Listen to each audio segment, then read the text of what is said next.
mootummaan biyya ammatu waraana bilisummaa Oromootii wajjin mari'achuu akka barbaadu guyyootaan dura dubbatee kan ture hangasitti ammoo nagaa eegsisuudhaaf humna guddaa bobbaasuuf akka jiru kan beeksise waraana ammanan jedhamne Oromiyaatti bobbaasee waraana bilisummaa Oromoo waboo wajjin wal haleelaa jiraachuunsa beekamee jira. Lolli guddaan guyyootaaf kibba Oromiyaa dabalatee gama kaan jiddu galeessa Oromiyaa bakkoota garaagaraa akkasuma lixa Oromiyaatis gaggeeffamaa kan jiru waraanni bilisummaa Oromoo waboon gama isaatiin humnoota kanneen ofirraa qolachaa jiraachuu kan beeksise mootummaan ammoo dubbii dubbateef dubbiin isaa dubbii yeroon eeggatinii fi akkasuma ammoo dogongorsiisaadha kan muummichi ministeera Abiyyi Ahmad dubbatan jechuun ajajaan olaanaa waboo ibsa baaseen akeekkachiisee kan ture dirretti ba'anii akka malee wal haleelaa jiraachuun isaaniitis mul'achaa jira. Waraanni bilisummaa Oromoo waboon iddoo qaamni sadaffaan argamutti mari'achuuf qophii yoo jedhu ammoo mootummaan gama isaatiin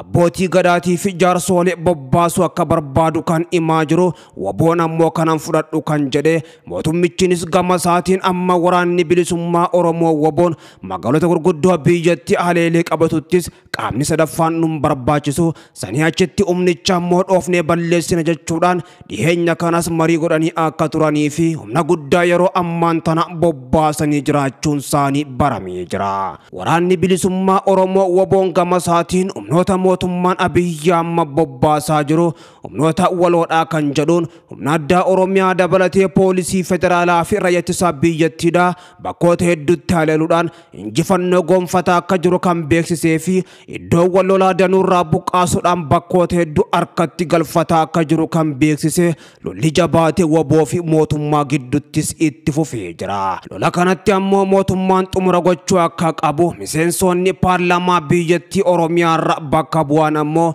gamtaan Afrikaa gidduu seenuu akka qabu gaafatanii kan turan mootummaan Abiyyi Ahmad lolicha kana lolaan injifachuus hin danda'u nagaan xumuruu qaba gamtaan Afrikaa gidduu seenuu qaba akkuma TPLF wajjin godhe nagaa buuse waraana bilisummaa Oromoo wajjinis marii godhe nagaa buusuu qaba jechuun gaafii dhiyeessanis mootummichi ija guduunfatee lolicha itti fufu waan filate fakkaata. Lolichinis ammoo isan baasu jechuudhaan miseensonni paarlaamaa biyyattii naannoo Oromiyaarra bakka bu'an mootummichaa fi waraana bilisummaa Oromootiin dhaabbadhaa jechaa kan jiran ammoo araara akka barbaadan imanillee waraanni isaanii yeroo ammaan tana akka malattis wal haleelaa jira. Kibba Oromiyaa dabalatee gama kaaniin lixaa fi bakkoota hedduutti waraanni bilisummaa Oromoo waboon lola jabaa guyyaa lamaaf walitti dhaabee gaggeessaa tureen humnoota mootummaa Abiyyi Ahmad danuu barbadeessee akka jiru kan beeksise mootummichinis ammoo haleellaa waraana bilisummaa Oromoodha magaalotaa fi iddoo isaan qabatan keessaa baasuudhaaf raawwachaa jiru ifatti himuu baatu ammoo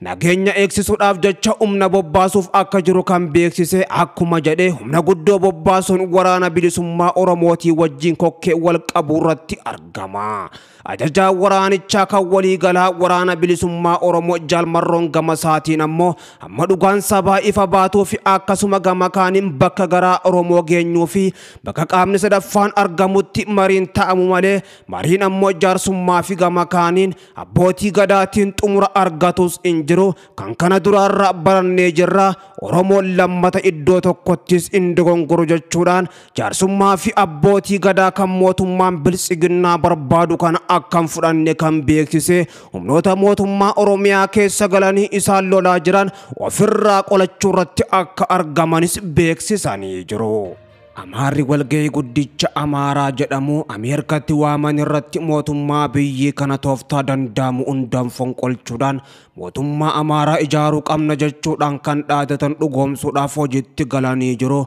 Kuni ammoo qormaata guddaa mootummaa biyyattii bulchaa jirutti ta'uudhaan paartii bilisiginnaa tan Abiyyi Ahmad mataa isii ta'e bakka lamatti gargar baqeessee jira. Bilisiginnaa Amaaraa fi Oromoo warra jedhamu jidduutti dubbiin jajjabduun kan mudatte Amaarri bilisiginnaa Amaaraa wanti jedhamu hin jiru. Bilisiginnoomu hin barbaannu mootummaa Amaaraa ijaaruu malee jechuudhaan beektotaa fi hooggantoota waan jedhan cufa walitti qabuun Wallagga Shawaa fi lafti danuun teenya jechuudhaan dhaadachaa jiru. Bilisiginnaan Oromiyaa tan OPDO turte ammoo erga TPLF walitti fayyanii waboo waliin ammoo mari'achuu akka barbaadan dubbatanii Amaarri isaan ganuu himachaa jiru. Oromoo yeroo tokko ta'u ammoo diinni ni naha ni muddama jechuun Shimallis yoo mari'anne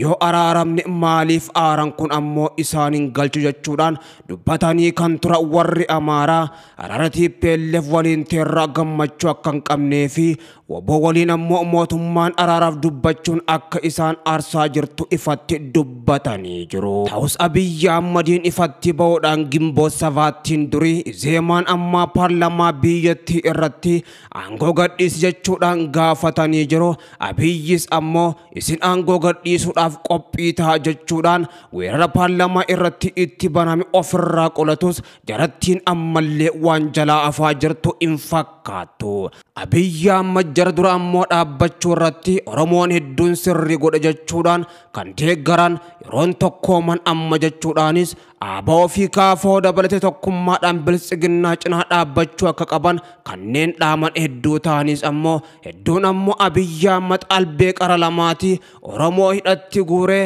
Amaara gammachiisee hudduu arraabi ofitti kaasee akka qabsaa'ota Oromoo paartii ABO fi KFO irraa hidhatti guuree gadhiisuu fi lola Oromiyaatti mariin ammoo xumura godhutti Oromoon hin amanu jechuudhaan gaafa saba gane alagaa firoonfatee Oromoo ganee garaa Oromoo keessaa bee jechuudhaan kanneen qeeqanis hedduutu jira. Amaarri ammoo isa fonqolchuun aangoo qabatanii mootummaa Itoophiyaa tan Oromoo fi saba biraa hin ammanne ijaaruudhaaf kan kaan hojittis galanii jiru. Godina Shawaa Kaabaa kan naannoo Amaaraa naannoo magaalaa Dannabaatti humni waraanaa guddaan fannoon 130 ol leenjisaa jiraachuun isaanii kan dhagahame warri Amaaraa humnoonni finxaaleeyyii Amaaraa gama daangaa naannoo Amaaraa fi Salaalee irratti humna fannoo guddoo leenjisaa jiraachuu ragaan bahaa jiran hedduun ni mul'isu. Akka odeessi bahaa jirutti humni fannoo waraanni guddaan 100 ol bakkiitti leenji'aa jiru kun magaalaa godina Salaalee Ficheettis ni dhiyaata. Dannabaarraa ka'uudhaan Fichee muka xurii akkasuma gama kaaniin ammoo caancoodhaan sulultaa seenanii Finfinnee to'achuun salphaadha jedhanii lafa Finfinneerraa kiiloomeetira 150 hin caalle irratti humni fannoo kun ammoo leenjii waraanaa fudhachaa jiraachuun isaanii beekamee jira. Humnoonni Amaaraa Finfinnee dabalatee lafti biyyattii kutaaleen garaagaraa hundi kan Amaaraati jechuudhaan deddeebiidhaan ammoo mormaa jiraachuun isaanii ni beekama. TPLF itti aansee fannoon Amaaraa mootummaa Abiyyi Ahmadiif ammoo qormaata isa guddaa ta'uuf deeman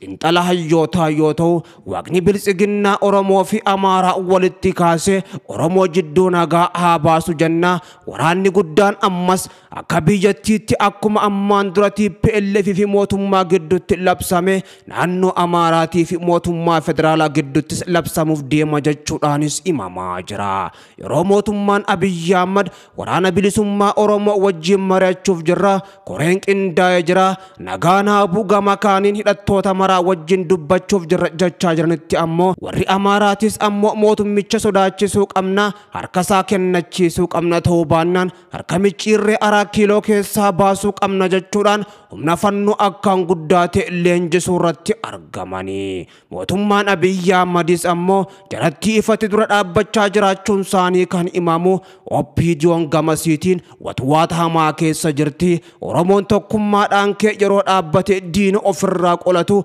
diinni ni maraata. Uffata darbee fiiga jechuudhaan Shimallis Abdiisaa ifatti kan dubbatan Oromoon tokkummaan dhaabbachuu qaba jechuun waamicha kan dabarsan afaan tokkoon ammoo Oromiyaatti Abiyyi Ahmad wajjin waraana guddaa labsanii Oromiyaa keessatti waraana bilisummaa Oromootii wajjin lola guddaa gaggeessaa kan jiran godina biraa kaabaan ammas itti dhalattee fannoon isaan haleeluudhaa fi aangoorraa isaan buuftee magaalaa Finfinnee dabalatee gama kaaniin Wallaggaa fi akkasuma Shawaan keenya jechuudhaan dhaadachaa kan jirtu lolatti galuudhaafis humna guddaa qopheeffattee baay'ataas guddaa diyaasa booraan Amaaraa maallaqa hammanan jedhamne walitti qabee waraana isaanii leenjisuu irratti akka argaman iccitiin jajjabduunis baatee jirti.